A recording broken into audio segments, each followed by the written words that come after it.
समझना, एग्जाम्पल बदलता हूँ। रूह अफ़ज़ा पिया है घर पे कभी आपने? रूह अफ़ज़ा, बेटा रूह अफ़ज़ा जो होता है ना, अपन क्या करते हैं कि रूह अफ़ज़ा एक गाढ़ा सॉल्यूशन है, कंसंट्रेटेड, उसका में से कुछ हिस्सा अपन बाहर निकालते हैं, उस हिस्से को अपन गिलास में डालते हैं। रूह अफ़ज़ा का एक निश्चित मात्रा आपने बाहर निकाली, गिलास में डाल दी, मतलब विले के मोल फिक्स कर दिए भैया, आपने गिलास में ले लिए। अब आप उसमें क्या मिलाते हैं? विलायक, पानी तो मिलाते हैं बेटा, और एक तनु विलयन आप तैयार करके बढ़िया तरीके से पी लेते हैं उसको। कुल मिलाकर क्या रहा कि एक सांद्र विलयन से एक तनु विलयन आपने बनाया। तो भैया जो सांद्र विलयन के आपने मोल निकाले थे विले के मोलरता और उसके आयतन से, बेटा वो तो आपने गिलास में फिक्स कर दिए ना, बाद में जो मिलाया वो तो आपने सिर्फ विलायक मिलाया, पानी। यानी यहां भी विलय के मोल नियत रहते हैं, और विलय के मोल नियत रहेंगे तो आप क्या सूत्र लगा सकते हो बेटा? M1V1 बराबर M2V2। वोटर अलग बात, वोटर वेपर अलग बात। हेलो बच्चों, मैं सुदेश, केमिस्ट्री फैकल्टी आकाश। बच्चों हम आपके लिए लेके आए हैं वन शॉट रिवीजन सीरीज। इसकी खास बात क्या है बेटा? इसमें हमने हर चैप्टर का ओवरऑल एनालिसिस करके आप तक 3 प्रोडक्ट पहुंचाने बेटा। पहले आपको बेटा पूरे चैप्टर का वन शॉट रिवीजन दिया जाएगा, फिर उसकी एनसीईआरटी, उसकी पूरी एनसीईआरटी की जो डीपर लाइंस हैं बेटा, उनकी पूरी स्टडी कराई जाएगी बेटे। उसके बाद में बेटा क्वेश्चंस का प्रैक्टिस सेशन भी होने वाला है, और ऐसा सिर्फ एक चैप्टर नहीं बेटा, आपके कंपटीशन एग्जाम होने तक सारे के सारे केमिस्ट्री फिजिक्स के पूरे चैप्टर आप तक डिलीवर होने वाले हैं। इसका फायदा उठाने के लिए बेटा बने रहिए हमारे साथ हमारे यूट्यूब चैनल पे, और इसे लाइक करिए, सब्सक्राइब करिए। तो बेटा आते हैं अपन अपना पहला चैप्टर शुरू करते हैं बच्चों, मोल अवधारणा। देखेगा सबसे पहले शुरू करते हैं मोल कॉन्सेप्ट चैप्टर जो है आपका, some basic concept of chemistry, mole concept chapter. इसमें पिछले 10 सालों में जो सवाल आए हैं बेटा, सांद्रता से 5 आ गए, एटम मॉलिक्यूल आयंस की कैलकुलेशन, मतलब कितने एटम है मॉलिक्यूल आयन है, उनसे 5 आ गए, रस समीकरण मिति, परसेंटेज प्योरिटी बेटा, इनसे सवाल आए हैं 5। कुछ कम सवाल भी है, सीमांत क्रिया कारक से 1 आ गया है, सार्थक अंक से 1 आ गया है बेटा, और एटम मॉलिक्यूलर मास से बेटा 1 सवाल आया। तो इसी वेटेज के सीक्वेंस में मैंने इस चैप्टर को डिवाइड करते हुए आगे डील करना है बेटा मेरे को। पहला आ जाता है सांद्रता है बेटा, कंसंट्रेशन टर्म्स। बात करें सांद्रता की, 2 तरह के हिस्सों में बेटा डिवाइड कर लिया अपन ने इसको, ताप से स्वतंत्र और ताप पर निर्भर। ताप से स्वतंत्र वो रहेंगे बेटा जिनके फॉर्मूला में आयतन ना हो, आयतन नहीं होगा इनके फॉर्मूला में बेटा, जैसे द्रव्यमान प्रतिशत हो गया, विलेय का द्रव्यमान बटे विलियन का द्रव्यमान गुणा 100, द्रव्यमान ppm हो गया, विलेय का द्रव्यमान बटे विलियन का द्रव्यमान गुणा 10⁶। बेटा मोललता, ऊपर विलेय के मोल, नीचे विलायक का भार, अगर किलोग्राम में तो एज इट इज, और अगर ग्राम में लेंगे तो ऊपर 1000 से गुणा आ जाएगा। ए का मोल प्रभाज यदि अपन निकाले बेटे, किसका मोल प्रभाज? ए का, तो ए का मोल प्रभाज क्या होगा? ए के मोल भाग कुल मोल बेटा। बी का मोल प्रभाज क्या होगा? बी के मोल बटे कुल मोल। अगर बेटा मोल प्रभाजों का योग कर दिया जाए तो टोटल कितना आना है? 1 आना है, और बेटा मोल प्रभाजों का अनुपात उनके मोलों के अनुपात के बराबर आएगा। ये सारी वो है जिनके फॉर्मूला में कहीं भी आयतन नहीं, और आयतन नहीं है तो ये सारी सांद्रताएं ताप से स्वतंत्र है, ताप के साथ परिवर्तित नहीं होंगी। ताप पर निर्भर की अगर बात करें बेटा, तो ये वो होंगे जिनके फॉर्मूला में आयतन भी है, द्रव्यमान आयतन प्रतिशत, दूसरा आ गया बेटा आपका आयतन प्रतिशत, तीसरा मोलरता, और चौथा नॉर्मलता। मोलरता में विलेय के मोल बटे विलियन का आयतन लीटर में ले लिया, इसी से अगर मैं विलेय के मोल निकालूं तो बेटा मैं मोलरता गुणा आयतन इन लीटर करूंगा। और इसे थोड़ा सा आप लोग ध्यान देते हुए चलिएगा, क्योंकि आगे बहुत सारे सवालों में वो मोलरता और आयतन देकर के शुरू करता है रस समीकरण मिति के सवालों में, और बच्चा टाइम लगा देता है मोल निकालने में। तो एक छोटा सा पॉइंट है कि मोलरता गुणा आयतन लीटर में अगर करा गया, मोलरता गुणा आयतन लीटर में, तो इससे आपको क्या प्राप्त हो जाएंगे बच्चों? मोल प्राप्त हो जाएंगे। क्या ये बात क्लियर है आप लोगों को? बहुत ज्यादा इंपॉर्टेंट है बेटा सांद्रताओं के आपसी संबंध, बहुत ज्यादा इंपॉर्टेंट है, सवाल आते हैं यहां से। पहला आ जाता है बेटा नॉर्मलता बराबर मोलरता गुणा n फैक्टर वैलेंसी फैक्टर। ध्यान दीजिएगा, याद रखने की ट्रिक, n मतलब नानी ऑफ केमिस्ट्री और m मतलब मम्मी ऑफ केमिस्ट्री। तो यहां से बेटा क्या हो जाएगा? नानी बराबर मम्मी इंटू वैलेंसी फैक्टर। दूसरा रिलेशन आ जाता है स्मॉल m मतलब मोललता, मोललता बराबर मोलरता गुणा 1000 भाग डेंसिटी गुणा 1000 माइनस मोलरता गुणा मोलर मास किसका बेटा? किसका? विलेय का, सॉल्यूट का बेटा, विलेय का। बात करें अपन बेटा विलेय के मोल प्रभाज की, तो विलेय के मोल प्रभाज और मोललता, देखो इसका सवाल जो है ना बेटा सॉल्यूशन चैप्टर में भी आता है, यहाँ भी है। विलेय का मोल प्रभाज बराबर मोललता भाग मोललता प्लस 1000 भाग मोलर मास ऑफ सॉल्वेंट। ध्यान देना यहाँ मोलर द्रव्यमान बच्चों किसका है? विलायक का, इसका ध्यान रखना आप लोग। आ जाता है नेक्स्ट बेटा मोलरता का द्रव्यमान प्रतिशत के साथ संबंध, द्रव्यमान प्रतिशत गुणा घनत्व गुणा 10 भाग मोलर मास ऑफ सॉल्यूट। और द्रव्यमान आयतन के पदों में घनत्व इंक्लूड हो जाएगा तो द्रव्यमान आयतन प्रतिशत गुणा 10 भाग मोलर मास ऑफ सॉल्यूट बेटा। तनुता की अगर बात करें, नाम में आ रहा है तनुता, मतलब आप सिर्फ विलायक मिला रहे हो, सिर्फ विलायक मिला रहे हो, आप विलय नहीं मिला रहे हो। विलय मिलाया ही नहीं है तो विलय के मोल नियत रहेंगे, जितने पहले रहेंगे उतने बाद में रहेंगे बेटा। और विलय के मोल निकालने के थोड़ी देर पहले सूत्र बताया था, मोलरता गुणा आयतन इन लीटर। तो बेटा मोलरता गुणा आयतन इन लीटर पहले के बराबर मोलरता गुणा आयतन इन लीटर किसके बेटा, बाद के। क्या मेरी बात क्लियर आप लोगों को बच्चों? ये वाला सॉरी डायल्यूशन तनुता का केस, मोलरता गुणा आयतन लीटर में, मोलरता गुणा आयतन लीटर में, इससे विलय के मोल आए। और विलय के मोल बराबर क्यों कर रहे हैं? क्योंकि यहां पर विलय के मोल परिवर्तित नहीं होते। अगली बात है एक सांद्रता के विलयन से दूसरी सांद्रता का विलयन बनाना। मैं इस सवाल को थोड़ा एग्जाम्पल से आपको रिलेट करता हूं। एक सवाल पढ़ा होगा आपने, बड़ा फेमस सा सवाल है कि दे दिया जाता है कि द्रव्यमान के अनुसार 98% H2SO4 और उसका घनत्व दे देते हैं और कहते हैं कि इसका कितना आयतन काम में ले जिससे कि H2SO4 की 2 मोलरता का या 5 मोलरता का 5 लीटर विलयन बना सके। ऐसा एक सवाल आता है। ये एक्चुअली सवाल बेटा एक सांद्रता के विलयन से दूसरी सांद्रता का विलयन बनाने को रिलेट करता है। समझना, एग्जाम्पल बदलता हूं। रूह अफ़ज़ा पिया है घर पे कभी आपने? रूह अफ़ज़ा बेटा, रूह अफ़ज़ा जो होता है ना, अपन क्या करते हैं कि रूह अफ़ज़ा एक गाढ़ा सॉल्यूशन है, कंसंट्रेटेड, उसका में से कुछ हिस्सा अपन बाहर निकालते हैं, उस हिस्से को अपन गिलास में डालते हैं।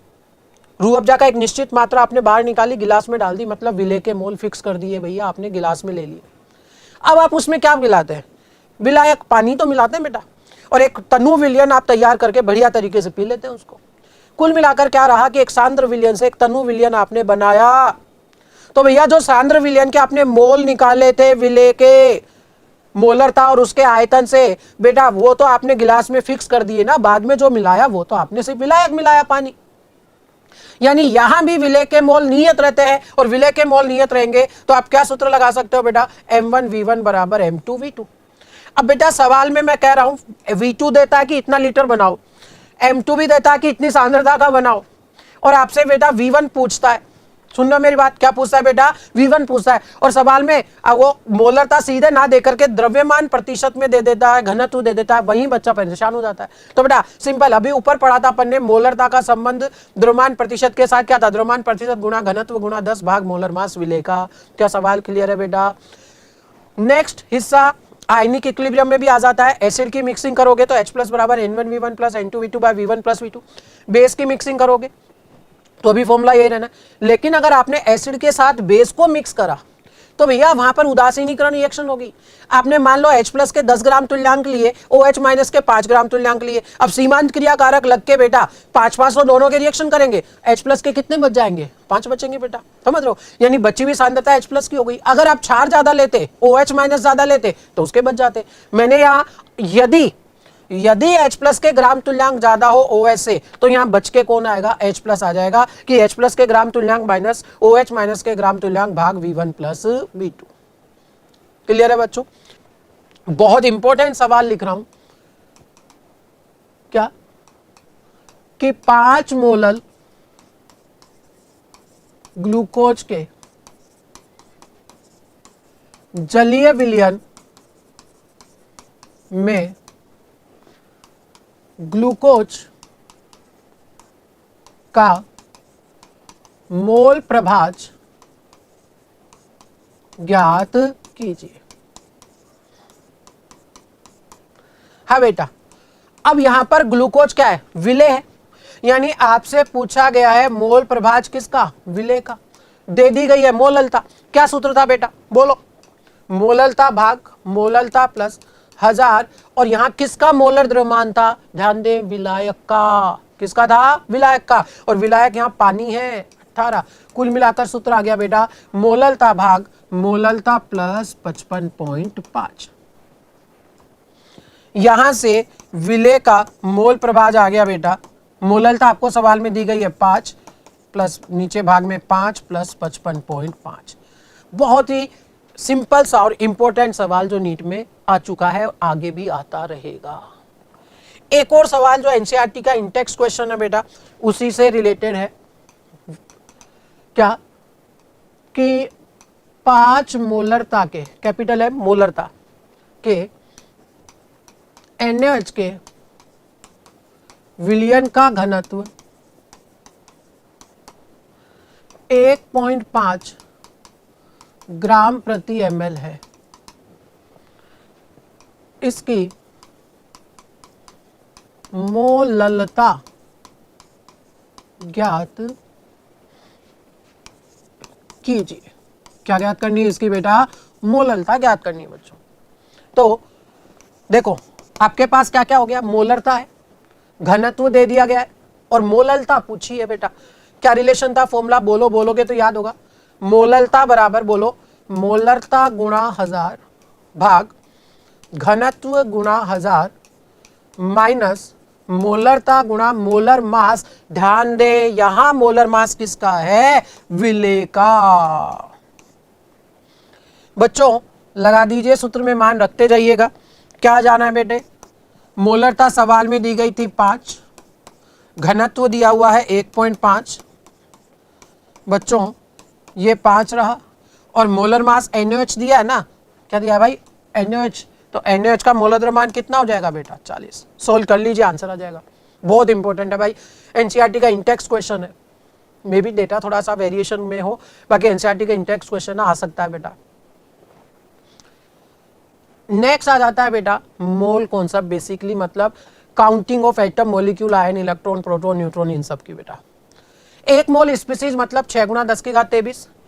मोल निकालने के लिए यदि आपके पास ग्राम है तो मोलर द्रव्यमान का भाग लगा दो। अगर नंबर दिया हुआ है तो Na का भाग लगा दो। आयतन यदि दिया हुआ है तो 22,400 का भाग लगा दो। और अगर लीटर में दिया हुआ है तो 22.4 का भाग लगा दो। विशेष ये है कि ये दोनों सबके लिए अप्लाई नहीं होंगे। मैं कह ये रहा हूं कि ये दोनों या तो गैस के लिए अप्लाई होंगे या वेपर वाष्प के लिए अप्लाई होंगे, वो भी STP परिस्थितियों पर। क्या कह रहा हूं? उसने कहा वोटर, वोटर, सिर्फ वोटर बोला, वेपर नहीं बोला, सिर्फ क्या बोला? वोटर। अब वोटर नेचुरली कैसा होता है बेटा? अगर आपसे कोई 1 गिलास पानी मांगे तो आप क्या उसकी भाप बना के थोड़ी दोगे? लिक्विड फेज में दोगे ना। तो अब उस पे फॉर्मूला नहीं लगेगा। वोटर वेपर अब लग जाएगा। वोटर अलग बात, वोटर वेपर अलग बात। क्या मेरी बात आप लोग समझ पा रहे हैं बेटा? कि ये फॉर्मूला गैस या वेपर के लिए लगेगा, सबके लिए नहीं लगेगा। गैस या वेपर के लिए ही लगेगा। कुछ और छोटी छोटी बातें बेटा जो यहां पर इसको कवर करने में काम आनी है, सवालों को समझने में। अगर ग्राम मोल या मोल लिखा हुआ है तो एक ही बात है। ग्राम एटम, ग्राम मॉलिक्यूल, ग्राम आयन, ये भी बेटे मोल को ही रिप्रेजेंट करते हैं। तो फिर फर्क क्या है? सुनना, मैंने कहा ग्राम एटम ऑक्सीजन, ये लो 2 ग्राम एटम ऑक्सीजन, ऑक्सीजन, ये लो ऐसे लिख दिया। अब बताइए, ग्राम एटम लगातार लिखा हुआ है मतलब मोल है। कितने मोल हैं? 2 मोल। अब किसके बेटा? ओके की O2 के? बोला एटम, परमाणु, मतलब किसके? ओके। अगर बेटा ग्राम मॉलिक्यूल बोलता तो फिर क्या आ जाता? O की O2, O2 आ जाता। क्या बात क्लियर है बच्चों को? अगर आपको AMU में मार दिया हुआ है बेटा, वजन AMU में दिया हुआ है, तो आप उसको ग्राम में बदलने के लिए क्या करेंगे? या तो Na का भाग लगा दो या 1.66 × 10⁻24 से गुणा कर दो। अगला पॉइंट क्या कह रहा है? पानी की चर्चा फिर करते हैं अपन बेटा। मैंने क्या कहा था कि वोटर के लिए आपको दे दिया 1 ml पानी है भाई, 1 ml वोटर है, तो क्या आप उसको 22,400 से भाग लगा के मोल निकाल सकते हो? नहीं भैया, नहीं चलेगा। वोटर वेपर बोलता तो चल जाता। अब यहां पर फिर क्या करना है? विशेष पानी का एग्जाम्पल ही इंपॉर्टेंट क्यों है? क्योंकि पानी का घनत्व 1 ग्राम पर ml, 1 ग्राम पर cc है। अब घनत्व होता है बेटा, ऊपर तो वजन आ जाता है, नीचे आयतन आ जाता है। ऊपर क्या आ जाता है बेटा? आपका भार आ जाता है, नीचे क्या आ जाता है? आयतन आ जाता है। अब अगर घनत्व 1 है तो भार और आयतन बराबर है। यानी पानी के लिए आप कह सकते हो, सबके लिए नहीं, पानी के लिए या उनके लिए जिनका घनत्व 1 हो, बेटा क्या कह सकते हो कि पानी का 1 ml मतलब 1 ग्राम, 1000 ml मतलब 1000 ग्राम। क्या मेरी बात आप लोग समझे? क्या पानी के लिए 1 लीटर बोल दिया मतलब 1000 ml है। पानी का 1 लीटर का आपको मोल निकालना है। क्या करोगे? 1 लीटर बटे 22.4 लगा नहीं सकते क्योंकि बेटा वो गैस नहीं है। तो क्या करोगे? 1 लीटर मतलब 1000 ml, 1000 ml मतलब 1000 ग्राम। अब नीचे मोलर द्रव्यमान 18 का भाग लगा दो। समझ आया बच्चों को? एक नाम आपने सुना बेटा वेपर डेंसिटी, वाष्प घनत्व। अब बेटा वेपर डेंसिटी वास्तव में निकाली कैसे जाती है? अगर मैं कहूं ये एक रिलेटिव डेंसिटी है बेटा, जिसको हाइड्रोजन के रिलेशन में ज्ञात करा जाता है। एक बार थोड़ा सा देखिएगा, स्पीशीज का ऊपर मोलर द्रव्यमान आ गया और नीचे बेटा मोलर द्रव्यमान किसका आ जाएगा? हाइड्रोजन का, और वो होता है 2 ग्राम पर मोल। सुनना, एक्चुअली मुझे 2-3 बातें बतानी है। ऊपर जो मोलर द्रव्यमान है उसकी भी इकाई तो ग्राम पर मोल ही रहनी है बेटा। तो जब आप वेपर डेंसिटी सोल्व करेंगे तो ग्राम पर मोल से ग्राम पर मोल इसकी इकाई कैंसिल हो जाएगी, होगी कि नहीं होगी बेटा? यानी वेपर डेंसिटी खुद यूनिटलेस है। अब बच्चे को एक तकलीफ क्या रहती है कि जब मोलर द्रव्यमान निकालते हैं, सुनना, वेपर डेंसिटी यूनिटलेस है और जब मोलर द्रव्यमान निकालते हैं तो उसमें यूनिट आ जाती है। तो कुछ पढ़ने वाले बच्चों को तकलीफ रहती है कि सर जब वेपर डेंसिटी यूनिटलेस थी तो 2 से गुणा करके मोलर द्रव्यमान में इकाई कैसे आ गई? अरे एक्चुअली वो सिर्फ 2 नहीं है, वो क्या है? हाइड्रोजन का मोलर मास 2 ग्राम प्रति मोल। तो जो यहाँ इसके मोलर मास में इकाई आएगी वो यहाँ से आएगी ग्राम पर मोल से। क्या बात समझे क्या? कि भैया वेपर डेंसिटी को 2 से गुणा करो, सिर्फ 2 नहीं है, वो क्या है? 2 ग्राम पर मोल। तो इसके मोलर द्रव्यमान में भी इकाई आ जाएगी बच्चों। बात क्लियर है बच्चों? नेक्स्ट आ जाता है कि आप मोल निकाल चुके और मोल निकालने के बाद में बेटा आपको नंबर ऑफ स्पीसीज चाहिए। क्या रिक्वायर्ड है बेटा? Number of species. तो बेटा मोल आने के बाद नंबर के लिए सीधे सीधे मल्टीप्लाई करोगे किससे? Na से। अगर नंबर ऑफ एटम चाहिए तो Na के साथ साथ मल्टीप्लाई होगा एटोमिसिटी से, परमाणविकता से। परमाणविकता से।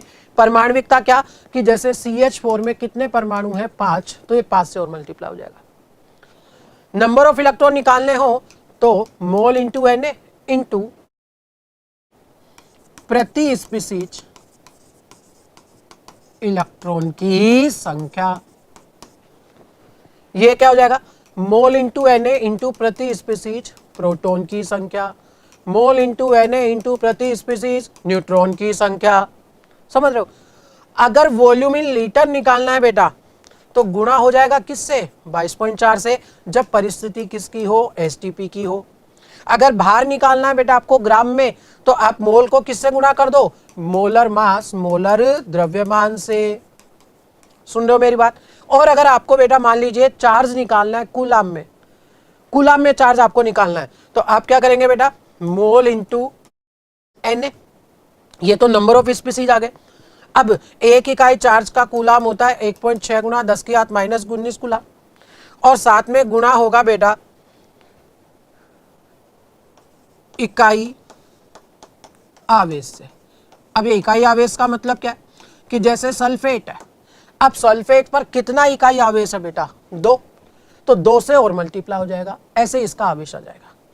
तो ये बेसिक चीजें थी बेटा, इनसे आप काम में लेते हुए PYQ के एटम मॉलिक्यूल आयन की काउंटिंग वाले सवाल सोल्व करिए, सारे हो जाएंगे। क्या है सवाल बेटा? कि निम्न में से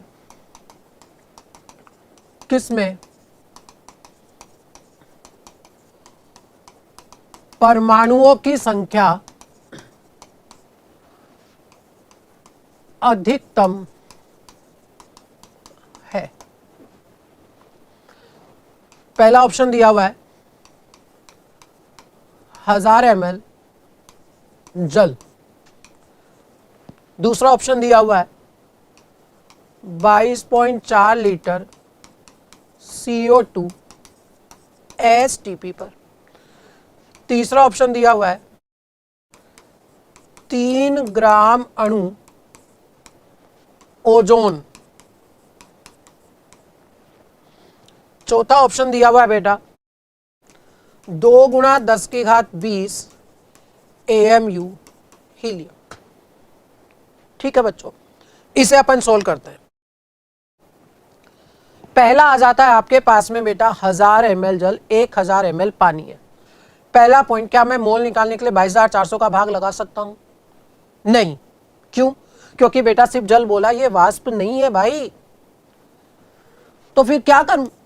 1000 ml मतलब 1000 ग्राम, क्योंकि पानी का घनत्व 1 होता है जो आपको पता होना चाहिए।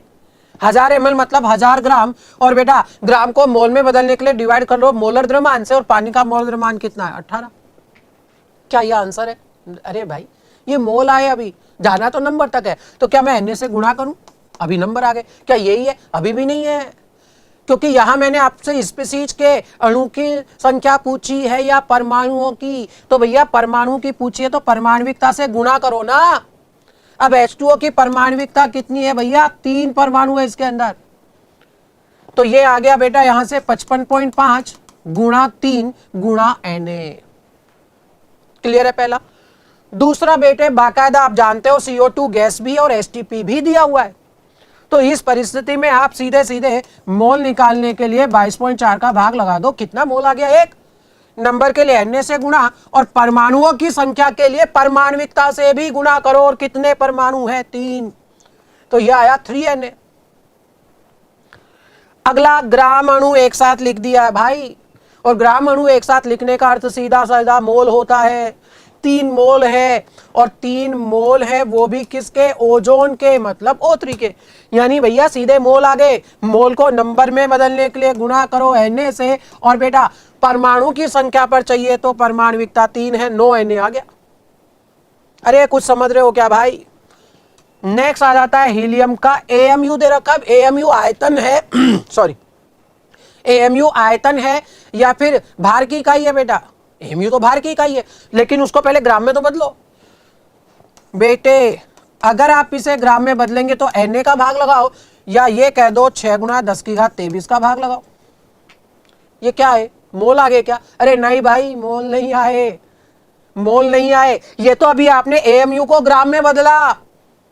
अब मोल निकालने के लिए मोलर द्रव्यमान का भाग लगाओ। हीलियम का मोलर द्रव्यमान होता है 4, 2 मत रख देना, वो उसका परमाणु क्रमांक है। ये क्या आ गए? क्या आ गए? मोल। चाहिए क्या? संख्या। संख्या के लिए गुणा करो किससे? Na से। और परमाणविकता कितनी है? 1। अब बेटा ये क्या Na से Na निपट गया? ये Na ही तो था। अब बताइएगा सबसे ज्यादा परमाणुओं की संख्या किसमें है? जो भी बच्चे ये चौथा ऑप्शन टिक कर रहे हैं सरासर गलत है, क्योंकि उन्हें ये 2 गुणा 10 की घात 20 तो दिख रहा है, पर वो ये भूल रहे हैं कि इन सब में Na है भैया। और Na कितना होता है? 6 गुणा 10 की घात 23। ओहो, जल्दीबाजी में बच्चा ये भी गलती कर देता है। अरे भाई इसका Na नहीं रहा, जबकि इन सब में Na है, और वो छोटी संख्या नहीं है, बहुत बड़ी संख्या है, इससे भी ज्यादा बड़ी संख्या है बेटा, तो भैया इसका नंबर नहीं आएगा। अब देखो ये 9 Na, वो 1 Na, और वो काफी ज्यादा Na है। यहां पर सबसे ज्यादा जो परमाणुओं की संख्या आ रही है वो इसमें। क्या सवाल प्रॉपर क्लियर है बच्चों? बढ़ते हैं आगे बेटा अपन। AMU एटॉमिक मास यूनिट बेटा, यूनिफाइड मास, इसको एकीकृत द्रव्यमान भी कहा जाता है। एकीकृत द्रव्यमान, और U यूनिफाइड मास को रिप्रेजेंट कर रहा है, एकीकृत द्रव्यमान को। एक AMU होता क्या है? कार्बन 12 के एक परमाणु के भार का 1/12वां हिस्सा। कार्बन 12 का एक परमाणु लिया, कार्बन 12 का एक परमाणु लिया, उसका भार देख लिया और उसको 12 से भाग लगा दिया, वो क्या होता है? एक AMU। अगर AMU को ग्राम में बदलना हो तो या तो Na का भाग लगा दो, या 1.66 गुणा 10 की घात -24 से गुणा कर दो। क्लियर है बच्चों AMU की बात?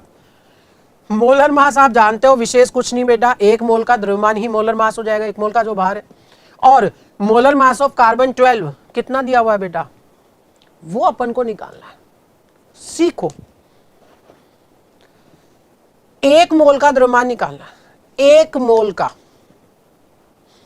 तो क्या करो, 1 का भार, 1 का भार गुणा 1 मोल में जितनी स्पीशीज है उन सबसे गुणा कर दो। अब कार्बन के एक परमाणु का वजन है 12 AMU, और अगर आपको उसका मोलर द्रव्यमान निकालना है, मोलर भार निकालना है एग्जैक्टली बोलूं तो बेटा, तो वास्तव में मोलर भार ज्ञात करने के लिए 1 मोल स्पीशीज, 1 मोल में स्पीशीज की संख्या कितनी होती है? 6 गुणा 10 की घात 23। कि भैया कार्बन के 1 का भार, इसको अगर मैं ग्राम में बदलूं तो Na से डिवाइड कर दो, और 1 मोल में संख्या कितनी होती है? Na के बराबर, और Na होता है 6 गुणा 10 की घात 23। सीधा सीधा कैंसिल हो गया, 12 ग्राम आ गया। अब बच्चों मेरा टारगेट आपको ये सवाल समझाना नहीं है, मेरा टारगेट है आपको ये वाला सवाल एक्सप्लेन करना। स्टैंडर्ड सवाल है, नीट में आ चुका है। पढ़ लीजिए सवाल। कि यदि एक मोल में 6 गुना 10 की घात 20 स्पीसीज मानी जाए तो कार्बन 12 का मोलर द्रव्यमान कितना होगा? मोलर भार कितना होगा बेटा इसका? मोलर मास क्या करें? क्या होता है मोलर मास? बोलो बोलो। एक मोल स्पीसीज का भार। अरे बोलते क्यों नहीं हो बेटा? अब एक मोल स्पीसीज का भार कैसा होगा? एक स्पीसीज का भार गुणा एक मोल में स्पीसीज की संख्या। अब कार्बन का है तो बेटा उसका भार तो 12 AMU है एक स्पीसीज का, और एक मोल में स्पीसीज होती है 6 गुना 10 की घात 23 पर सवाल में इमेजनरी दी गई है 6 गुना 10 की घात 20 इस सवाल में। अब 12 बटे 6 गुना 10 की घात 23 और ये हो गया 6 गुना 10 की घात 20। तो बेटा देखो तो भार कुल मिलाकर बढ़ गया कि कम हो गया? कम हो गया। और होना भी था भी। आप जो कार्बन का 12 ग्राम लिखते हो वो एक मोल का होता है 6 गुना 10 की घात 23 का, और ये 6 गुना 10 की घात 23 की कह रहा है कि 6 गुना 10 की घात 20 लेने के लिए कह रहा है। इमेजनरी है पर जो कह रहा है वो फॉलो तो करेंगे ना अब अपन। 6 गुना 10 की घात 23 की जगह 6 गुना 10 की घात 20 मतलब संख्या कम है, और संख्या कम है तो भार कम आएगा ही सही। बढ़ा देते तो ज्यादा आ जाता। क्या मेरी बात समझ रहे हो आप इस सवाल के लिए बेटा? एटॉमिक मास कोई विशेष नहीं, मेन बात आती है एवरेज एटॉमिक मास, औसत परमाणु भार, कि तत्वों के जो भार मिलना है अपन को वो उनके सभी परमाणुओं का औसत भार मिलना है, जितने भी समस्थानिक है बेसिकली मैं कहूं तो बेटा। और इसे ज्ञात करने का सूत्र क्या हो जाता है बेटा? m1 x1 m2 x2 x1 plus x2। m1 m2 उन समस्थानिकों के भार आ जाएंगे और x1 x2 ये सब उनके प्रतिशत की बात आ जाएंगी। जैसे एक सिंपल सा एग्जांपल मैं लिखूं, वो कह देता है तत्व m है, उसका एक समस्थानिक 200 है, एक 202 है और एक 204 वाला है। इसका प्रतिशत 90 है बेटा, इसका प्रतिशत 8 है और इसका प्रतिशत 2 है। अब इसका औसत ज्ञात करना है बच्चों। इसका औसत कैसे ज्ञात हो जाएगा? देखो इधर, देखो इधर बेटा, 200 वाले का प्रतिशत है 90, तो 200 गुणा 90 प्लस 202 वाले का 8 है तो 202 गुणा 8 प्लस 204 वाले का 2 है तो 204 गुणा 2 और टोटल कितना हो गया? ये 100। ये लो इसका औसत आ जाएगा। क्लियर है सभी को ये? नेक्स्ट फिर वही मोलिकुलर मास, कुछ नहीं, सारे परमाणुओं को जोड़ोगे तो मोलर मास, मॉलिक्यूल का मास आ जाएगा बेटा। मेन बताना है मुझे फॉर्मूला मास, सूत्र भार। सूत्र भार यूज लिया जाता है बेटे आयनिक यौगिकों के लिए। अब पहली बात यह कि आयनिक यौगिक होते कौन से हैं बेटा? जिसमें धातु के साथ क्या जुड़ा हो? ए धातु। उदाहरण के तौर पर ले लीजिए आप बेटा NaCl, धातु के साथ है धातु, आयनिक यौगिक। फिर मुद्दा यह आता है कि सर आखिर उसमें सूत्रभार लेने की जरूरत कहां आ गई है? समझना, जो नॉर्मल सहसंयोजी कंपाउंड होते हैं ना बेटा, जैसे CH4 है, वो क्या है कि एक विलगित अवस्था में, मतलब CH4 एक ये अणु है। अब दूसरा अणु जो है ना CH4 का, उसका और इसका डायरेक्ट वैसे कोई आपस में कुछ जुड़े हुए थोड़ी हैं, नहीं जुड़े हुए ना बेटा। लेकिन अगर मैं NaCl की बात करूं, Na प्लस है, Cl minus Cl minus Cl minus Cl minus, sorry इधर Na plus Na plus Na plus Na plus. अब मैं ये कह रहा हूं कि एक NaCl एक जगह रुकेगा कि चलता ही रहेगा, चलता ही रहेगा, चलता ही रहेगा? ये डिस्क्रीट फॉर्म में, विलगित फॉर्म में प्राप्त नहीं होता अकेला NaCl। तो उस परिस्थिति में क्या करना पड़ेगा बेटा? आपको इसका एक सरलतम सूत्र काम में लेते हुए चलना पड़ेगा, इंपेरिकल फॉर्मूला की तरह। और उस सरलतम सूत्र को ही बेटा उसका जो भार निकालेंगे उसी को क्या कह दिया गया? सूत्र भार। मेन चीज क्या है बेटा? दो बातें मैंने कि सूत्र भार होता किनके लिए? आयनिक यौगिकों के लिए, धातु प्लस अधातु वाला केस। और दूसरी बात क्यों यूज लेते हैं? क्योंकि ये विलगित अवस्था में अलग से पाए ही नहीं जाते। क्लियर है बच्चों ये वाला हिस्सा? दो बेसिक हिस्से आप कर चुके हो, सांद्रता का टर्म हो गई, दूसरा हो गया बेटा एटम मॉलिक्यूल आयन की काउंटिंग वाला, छोटी मोटी ये बातें। अब आ जाता है हिस्सा बेटा नेक्स्ट, इसके बाद में फिर से बहुत इंपॉर्टेंट रस समीकरण मिति वाला हिस्सा आ जाता है, सीमांत क्रिया कारक आ जाता है और शुद्धता। अब ये जो टॉपिक है ना बेटा, इसमें कुछ थ्योरी हो ही नहीं सकती, मतलब होगी तो भी एक लाइन में खत्म हो जाएगी।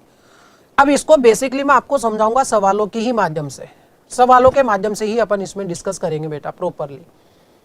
पहला आ जाता है दहन की रिएक्शन वाले सवाल। अब दहन की अभिक्रिया में बेटा किसके साथ रिएक्शन होती है? रिएक्शन विद ऑक्सीजन, पहला पॉइंट। दूसरा पॉइंट, अगर स्पीसीज में कार्बन हो तो CO2 में बदलो और हाइड्रोजन हो तो किस में बदलो? H2O के अंदर बेटा। तीसरी बात यह कि इसका संतुलन बैलेंसिंग, तो बेटा बैलेंसिंग में सबसे पहले कार्बन बैलेंस करते हैं, फिर हाइड्रोजन बैलेंस करते हैं, फिर ऑक्सीजन। आइए एक सवाल करते हैं, उदाहरण इससे और प्रॉपर समझ आएगा बेटा। सवाल लिख दिया है 3 मोल ब्यूटेन के दहन के लिए आवश्यक ऑक्सीजन का आयतन STP पर ज्ञात करो। अब ब्यूटेन बेटा C4H10 दहन है, जला रहे हैं बेटा आप लोग, तो रिएक्शन किसके साथ होनी है? ऑक्सीजन के साथ। कार्बन है तो CO2 बनेगा इसके अंदर, और हाइड्रोजन है तो H2O भी बनेगा। ठीक है, बैलेंस करो। पहले कार्बन 4 थे तो यहां 4 लग जाएंगे CO2 के, हाइड्रोजन के 10 थे तो इधर बेटा 5 से गुणा करो, 5 गुणा 2 10 हो गए।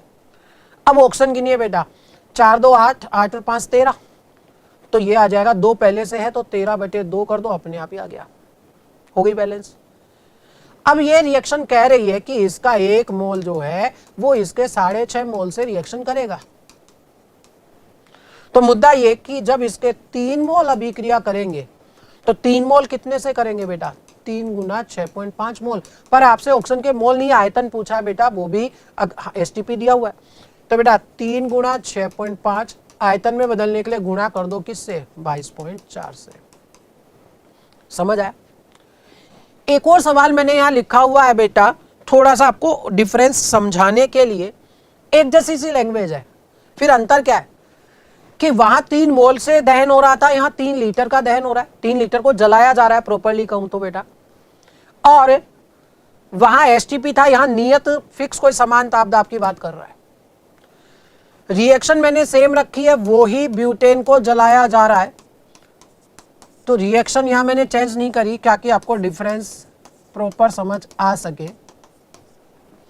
अब ध्यान दें, एक नियम है आगे लिखेंगे भी अपन, गैलुसैक्स लॉ ऑफ वॉल्यूम, गैलुसैक का आयतन संबंधी नियम। उसने ये कहा था कि अगर बेटा समान तापदाब लिया गया हो तो आप मोलों के अनुपात को आयतन के अनुपात की तरह काम में ले सकते हैं, या कहूं कि आयतन के अनुपात को मोलों के अनुपात की तरह सीधे काम में ले सकते हैं।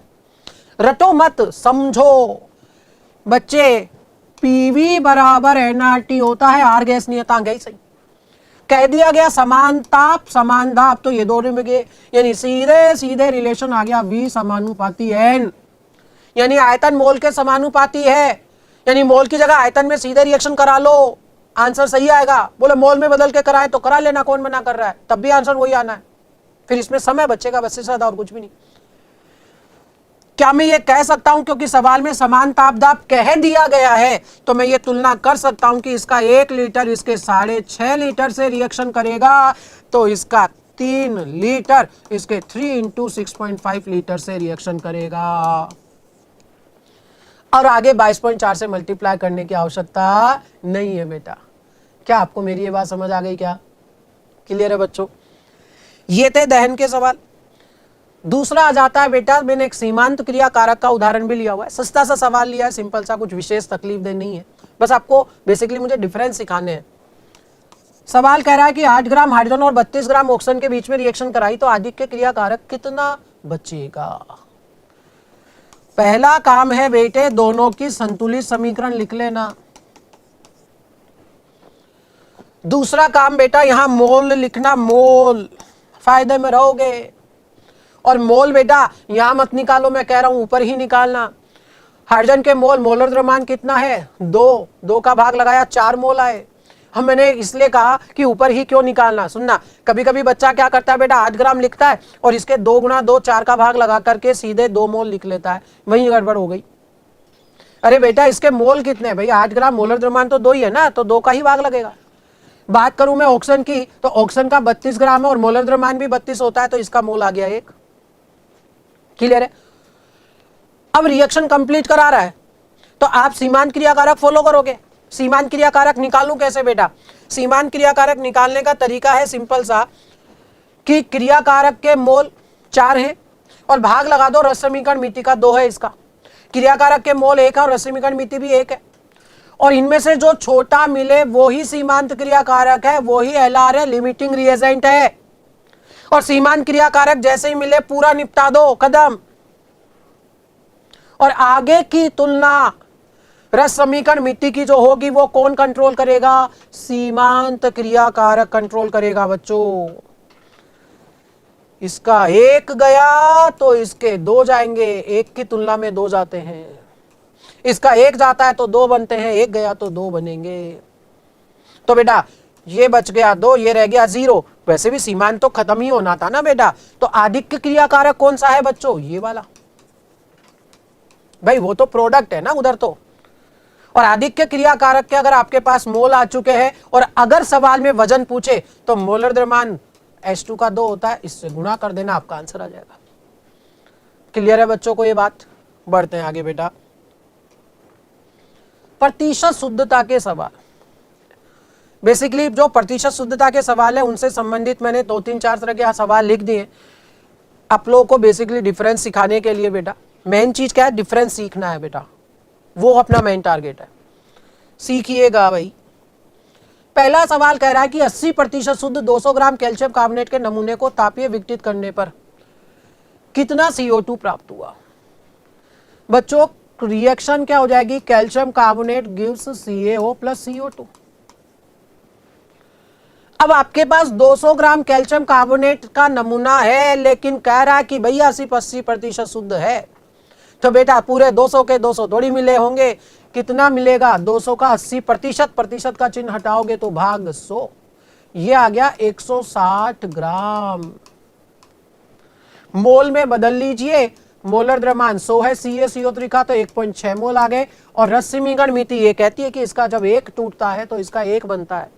अगर इसका 1.6 डिकम्पोज होगा तो इसका भी 1.6 मोल बनेगा, और मोल को वजन में बदलने के लिए गुणा कर दो मोलर द्रव्यमान 44 से। पहला सवाल क्लियर है बच्चों आपको? एक एक सवाल अच्छे से पढ़ते जाइए, पहले खुद सोल्व करिए, फिर इस वीडियो को आगे बढ़ाकर देखते जाइए। बहुत सिंपल सी बात है, सीखना ही टारगेट है। दूसरा सवाल, 80% शुद्ध कैल्शियम कार्बोनेट के एक नमूने का आवश्यक द्रव्यमान ज्ञात कीजिए जिससे 44 ग्राम CO2 मुक्त हो। सेम नहीं है, ऐसे नहीं कि 80% सेम हो गया। अरे आगे भी तो पढ़ो।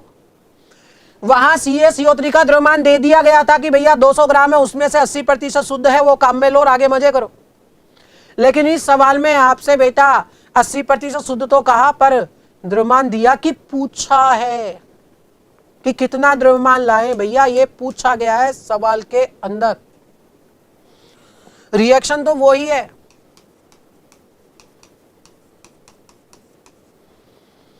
और जानकारी दी है CO2 के बारे में कि इतना चाहिए, 44 ग्राम को मोल में बदल लूं तो मतलब उसका 1 मोल आवश्यक है।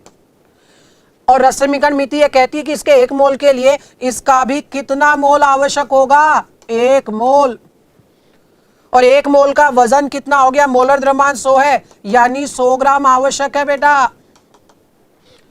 लेकिन सवाल में ट्विस्ट है कि भैया जो कैल्शियम कार्बोनेट का नमूना है वो पूरा शुद्ध नहीं है, पूरा शुद्ध नहीं है वो। अगर पूरा शुद्ध नहीं है तो उस परिस्थिति में बेटा मार्केट से आप कितना लाओगे? सुनो, चाहिए 100 और सिर्फ 80% शुद्ध है तो कितना लाओगे? बहुत सारे बच्चे बोलेंगे सर 80 ले आएंगे। अरे बेटा यही तो समस्या है, यही तो सिखाना है। आप खुद कॉमन सेंस लगाओ। चाहिए 100, कितना चाहिए? 100 चाहिए, और आप कह रहे हो कि हम 80 ले आएंगे, काम चल जाएगा। कैसे चल जाएगा यार? चाहिए 100, ला 80 रहे हो। क्या मेरी बात समझ रहे हो आप लोग बेटा? अरे आपको चाहिए 100 ग्राम और आप कहो कि मैं 80 ग्राम ले आऊंगा, तो काम कैसे चलेगा बताओ? कि नंबर चाहिए कट ऑफ के लिए, मान लो 650 चाहिए, और बोल रहा हूं कि मैं 600 ले आऊंगा, काम चल जाएगा। कैसे चल जाएगा? क्या मेरी बात समझ रहे हो आप लोग बेटा? कॉमन सेंस लगाओ। चाहिए 100 और जो ला रहे हो मार्केट से वो पूरा शुद्ध नहीं मिल रहा, पूरा शुद्ध नहीं मिल रहा, आप जितना ला रहे हो उसमें से कुछ कचरा है, कुछ कचरा है बेटा। तो अगर आपको 100 चाहिए तो मार्केट से 100 से ज्यादा लाओ, तो कचरा निकलने के बाद 100 बच जाएगा। क्या सवाल कुछ समझ आया क्या भाई? 100 चाहिए और वहां से जहां पूरा शुद्ध नहीं मिल रहा तो भैया फिर वहां से ज्यादा खरीद के लाओ, तब 100 पहुंचेगा। समझ रहे हो मेरी बात? तो बोले आगे करना क्या है, बता रहा हूं ना, लगा दो यूनिटरी मेथड। 80% शुद्ध है, मतलब ये कि 80 के लिए खरीदो 100, एक के लिए खरीदो 100 भाग 80, तो 100 के लिए खरीदो कितना, 100 भाग 80 गुना 100, इतना खरीदो तब प्रॉपर मिल पाएगा। फाइनल आंसर ये होगा बेटा। डायरेक्ट भी सोच सकते थे, इतना तो सोच ही लिया कि 100 चाहिए था और पूरा शुद्ध नहीं है तो लाना 100 से ज्यादा पड़ेगा। तो अब 80% है, या तो गुणा 80/100 से होता या 100/80 से होता। नहीं समझे मेरी बात आप लोग? भाई 100 चाहिए, कितना चाहिए 100, अब या तो उसको आप 80/100 से गुणा करते या 100/80 से, दो ही काम हो सकते थे। अब बताओ ज्यादा चाहिए कि कम चाहिए? ज्यादा चाहिए तो किससे गुणा करूं, 100/80 से, 100/80 से। क्या बात समझ आई क्या? नहीं तो चूकी मेथड लगा दो, सबसे बढ़िया मेथड है चूकी मेथड, यूनिटरी। पिछले सवाल में भार दे दिया था, प्रतिशत दे दिया था, दुकानदार ने तोल के दे दिया, अब तुम जानो तुम्हारा काम जाने। और अगले सवाल में दुकानदार ने तोला नहीं है, अभी आप तुलवा रहे हो कि भैया इतना दे दे। अब तुम्हें पता है कि कुछ उसमें कचरा है, तो बेटा जो कचरा छटेगा उसके अलावा आप ले आओ। क्या मेरी बात समझे हो आप लोग बेटा? अगला सवाल क्या कर रहा है कि 200 ग्राम कैल्शियम कार्बोनेट के एक नमूने का तापीय विघटन, रिएक्शन वही ले रखी है मैंने ताकि आपको बेसिकली डिफरेंस समझ आए, वरना बच्चा रिएक्शन में फंस के रह जाएगा। 200 ग्राम कैल्शियम कार्बोनेट का एक नमूना ले लिया, उसका तापीय विघटन कराओ, 66 ग्राम CO2 मिल भी गया, बहुत बढ़िया बात है। कैल्शियम कार्बोनेट के नमूने की प्रतिशत शुद्धता पूछ ली है। अब यहां बच्चा फिर समस्या में, बोले 200 ग्राम इसका भी दे दिया, बोले सर 66 ग्राम इसका भी दे दिया, चले तो चले किससे? तो बेटा सिंपल सी चीज है, आपसे कैल्शियम कार्बोनेट की प्रतिशत शुद्धता तो पूछी गई है। अरे भैया जिसकी प्रतिशत शुद्धता का आपको पता ही नहीं है कि उसके 200 ग्राम में से कितना काम का है, आप उससे शुरू में कैसे चल सकते हो? जिसकी प्रतिशत शुद्धता पूछिए उससे मत चलो, दूसरे से चलो। इसका 66 ग्राम था, मोल में बदलने के लिए 44 का भाग लगाया, 1.5 मोल आ गया। और रस समीकरण मिति कहती है कि इसका भी 1.5 मोल रिक्वायर्ड होगा। 1.5 मोल को बेटा मोलर मास इसका 100 था, 100 से गुणा करा यानी 150 ग्राम। ओहो 200 था और 200 में से रिएक्शन कितना कर रहा है, 150 ही काम का है भाई। तो बेटे प्रतिशत शुद्धता यहां से कितनी आ गई, जो काम का है बटे जो कुल है गुणा 100, जो काम का है बटे कुल गुणा 100। क्या समझ आया बेटा आप लोगों को? अगला जो सवाल है बेटा वो अलग से कोई टाइप नहीं है, नीट में आया हुआ सवाल है। एक बार कोशिश आप पहले करिएगा वीडियो को पॉज करके और उसके बाद अपना आंसर क्रॉस चेक करिएगा बेटा। एक रिएक्शन दे दी गई है कैल्शियम कार्बोनेट की 2 HCl के साथ,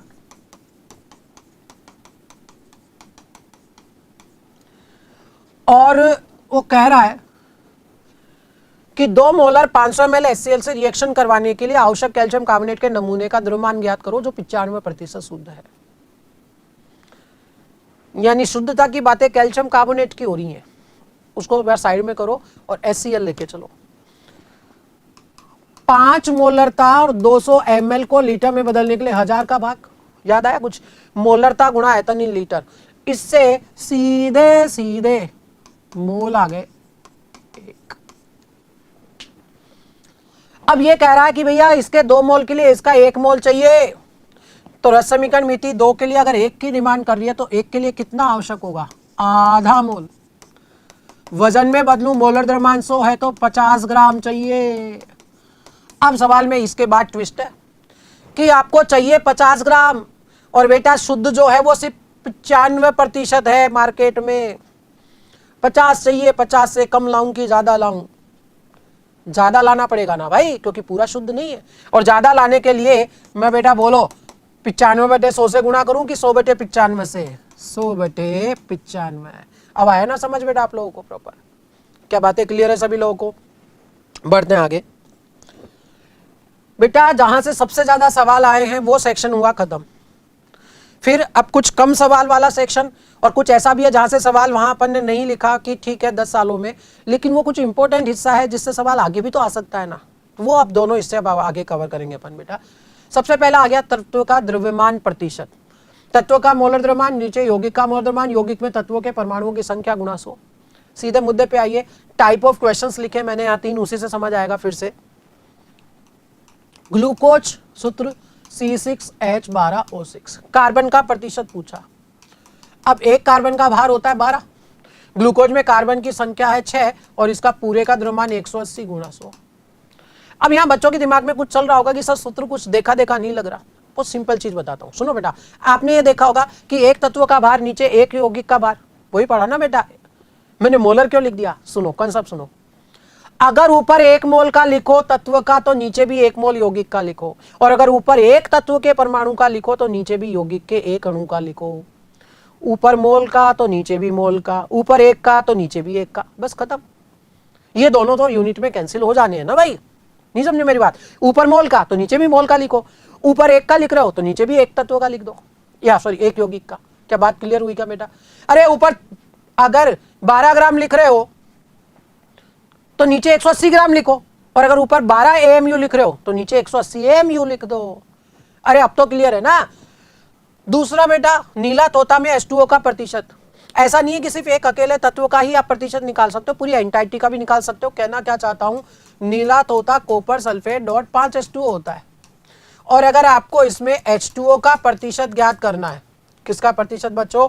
H2O का, तो एक H2O का 18, संख्या है 5, पूरे का कॉपर का 63.5 और पूरे को जोड़ोगे तो आ जाएगा 249.5।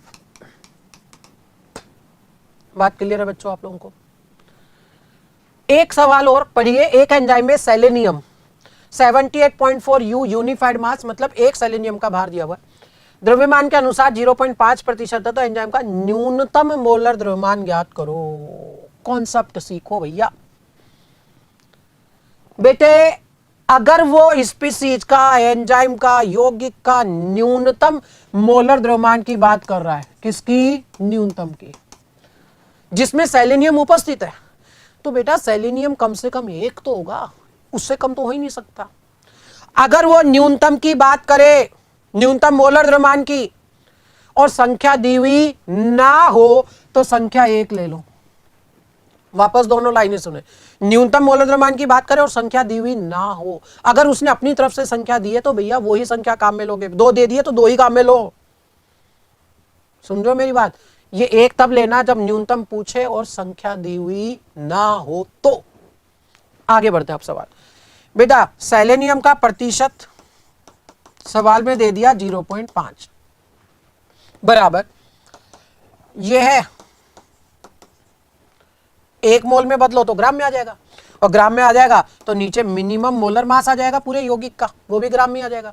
संख्या दी हुई नहीं है, न्यूनतम मोलर द्रव्यमान की बात कर रहा है तो 1 ले ली गई गुना 100। क्या कंसेप्चुअली बात क्लियर है बच्चों आप लोगों को? चलें आगे बेटा। नेक्स्ट है इंपेरिकल मॉलिक्यूलर फॉर्मूला, मूलानुपाती सूत्र और अणु सूत्र। बेटा सरलतम अगर है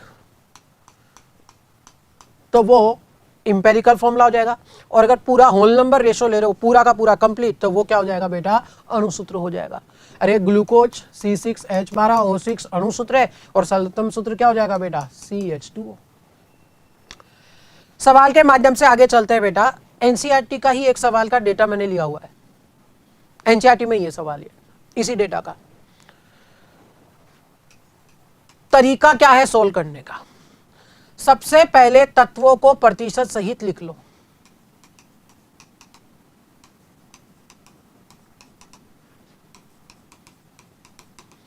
उसके बाद परमाणु भारों का भाग लगाओ, हाइड्रोजन का 1, कार्बन का 12, क्लोरीन का 35.5, लगा दो भाग। ये लगभग आ गए दोनों। उसके बाद आपको बेटा मूलानुपाती सूत्र इंपेरिकल फॉर्मूला के लिए सरलतम पे जाना होता है। तो सरलतम पे जाने के लिए क्या करो, इनमें से जो सबसे छोटा मान आया ना उससे दोबारा भाग लगाओ।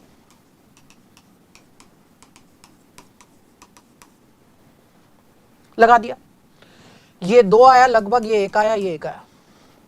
यानी आपके पास बेटा कार्बन जो है ना उसका 1 है, हाइड्रोजन के 2 हैं और क्लोरीन का 1 है। और ये जो सरलतम सूत्र है ना ये ही इसका इंपेरिकल फॉर्मूला है।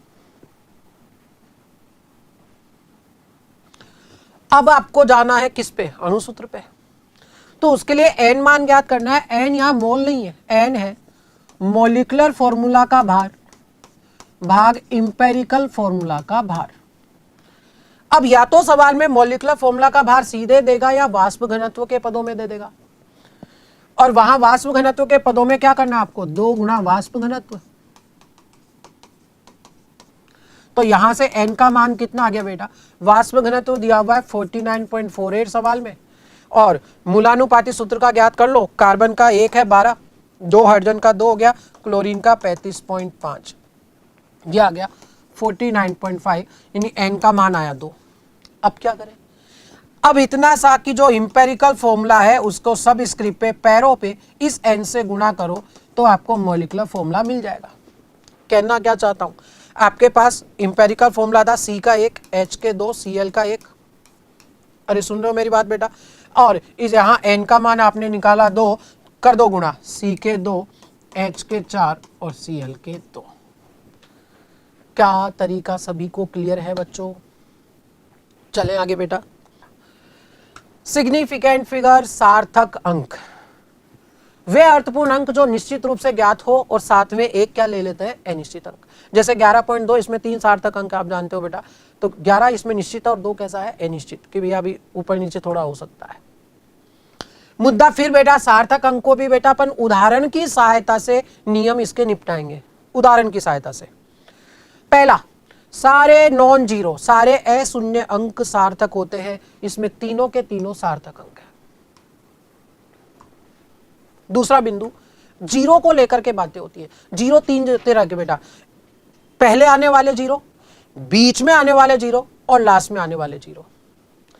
मतलब किससे पहले, अशून्य अंक से। किससे, अशून्य। अगर अशून्य अंक से पहले जीरो है, सारे के सारे ही सार्थक नहीं होते। अशून्य से पहले के जीरो सार्थक नहीं होते। तो यहां पर बेटा अशून्य अंक 3 था, ये वाला। अरे समझ रहे हो आप लोग बेटा मेरी बात?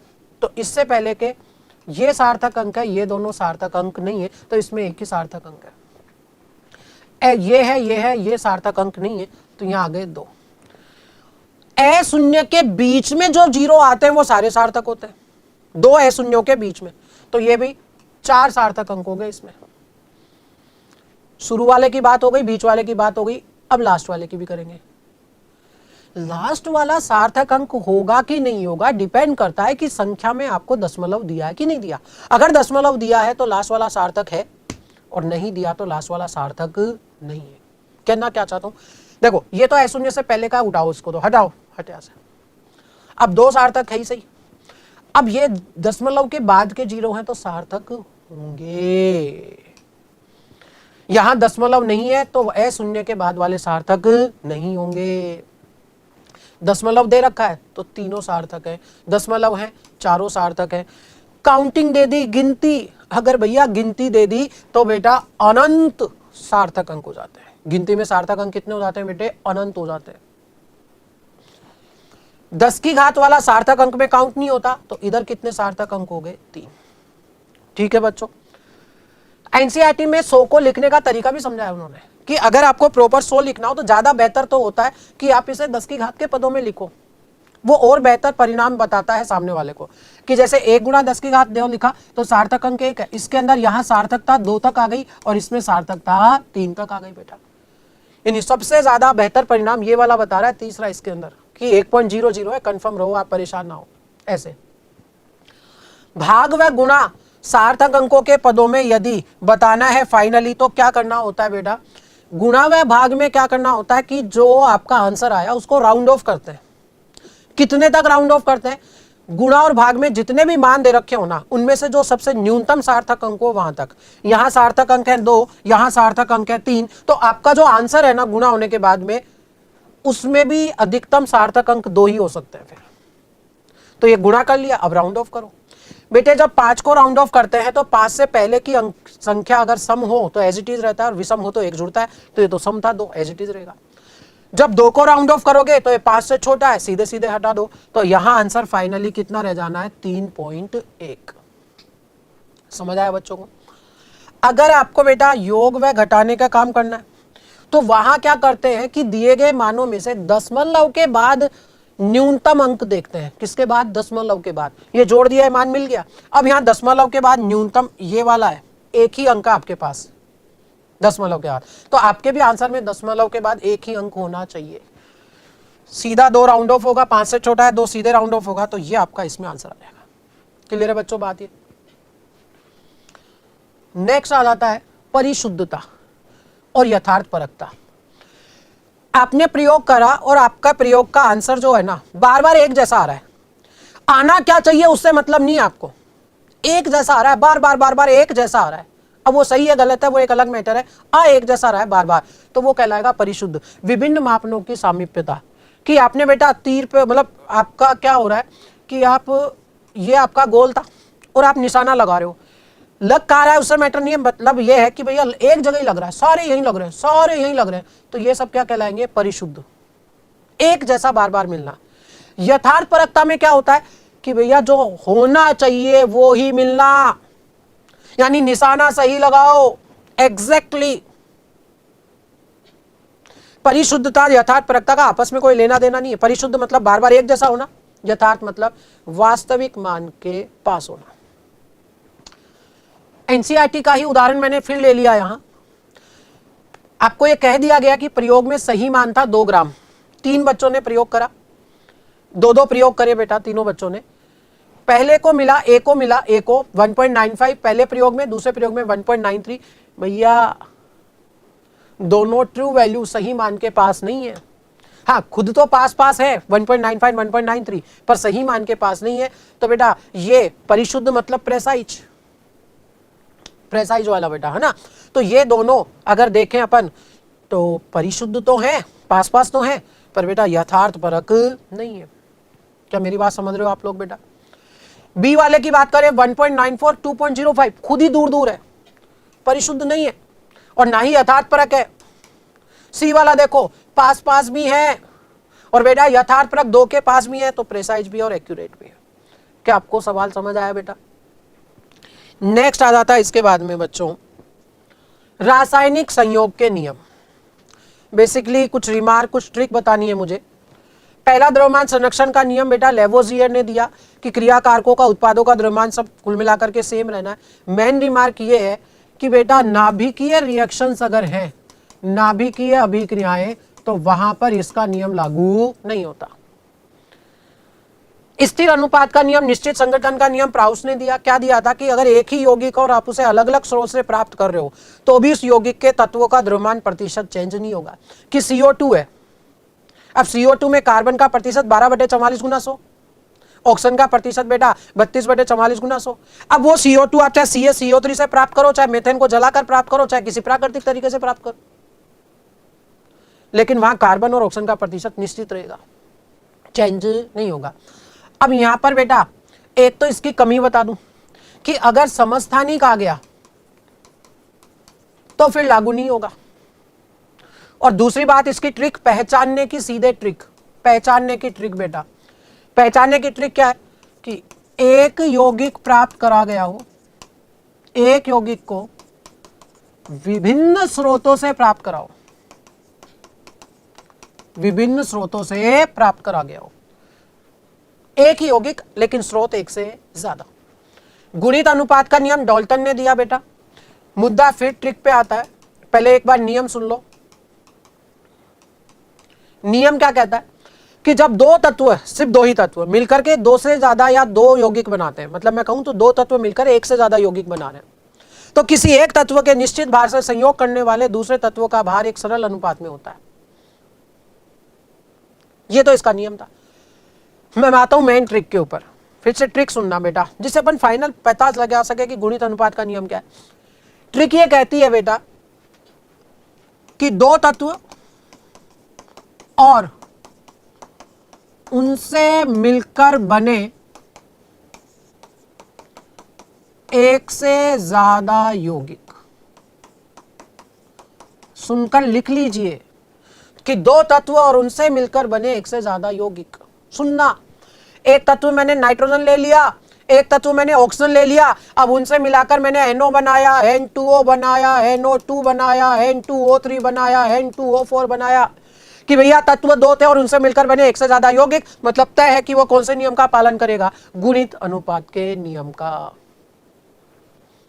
गैलुसैक का गैसीय आयतनों का नियम। अब बेटा देखो वन शॉट रिवीजन है, तो वन शॉट रिवीजन में ये मतलब थोड़ा तो स्पीड अप रहेगी चीजें, मतलब 100% चैप्टर तो अपन डिस्कस कर नहीं सकते ना बेटा, तो मैं यहाँ पर आपको ट्रिक भी बताते हुए चल रहा हूँ चीजों को कवर करने के लिए। गैलुसैक का गैसीय आयतनों का नियम क्या कहता है कि अगर समान ताप दाब हो,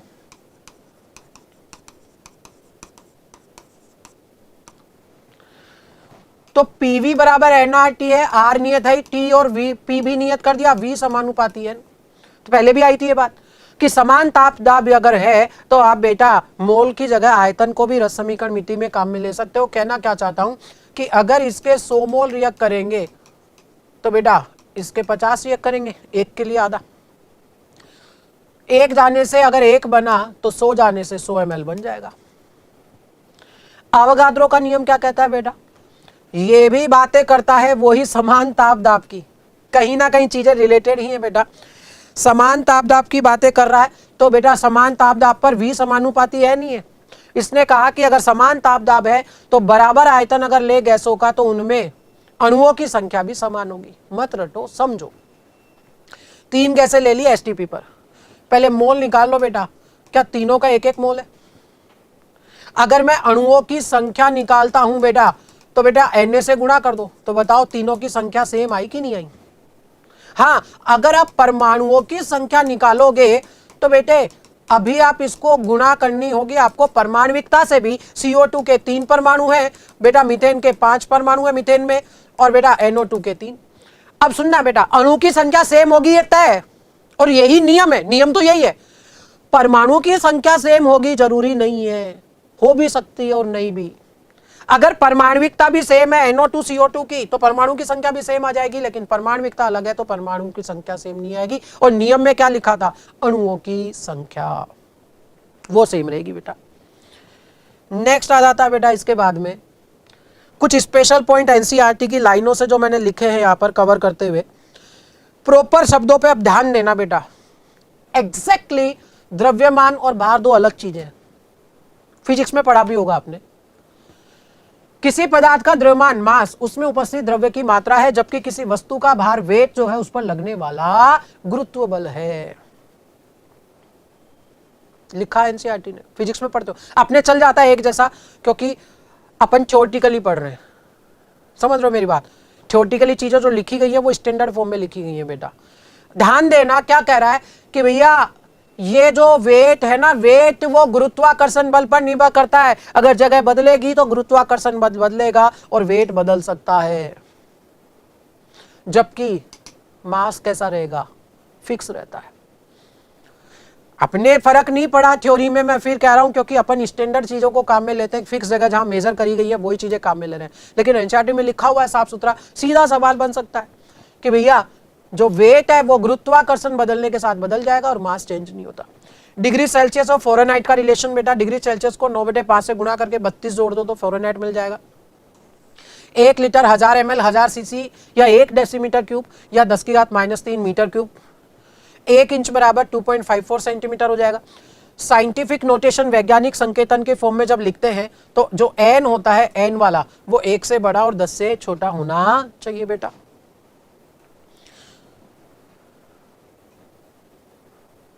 एक सेकेंड, हाँ बेटा चलो। द्रव्य पदार्थ वो हर चीज जिसमें भार हो और जो आयतन को घेरता हो, स्थान घेरता हो। दो कैटेगरी में बांट दिया गया, मिश्रण में और शुद्ध पदार्थ में। बेटा मिश्रण क्या है? दो या दो से ज्यादा शुद्ध पदार्थों को मिला दिया तो मिश्रण बन गया। वायु और चाय उसके उदाहरण हो गए। और मिश्रण में बेटा उन स्पीसीज को जिनको मिलाया गया उन्हें भौतिक विधियों से अलग अलग कर सकते हैं, आसवन के द्वारा जैसे कर सकते हो अलग।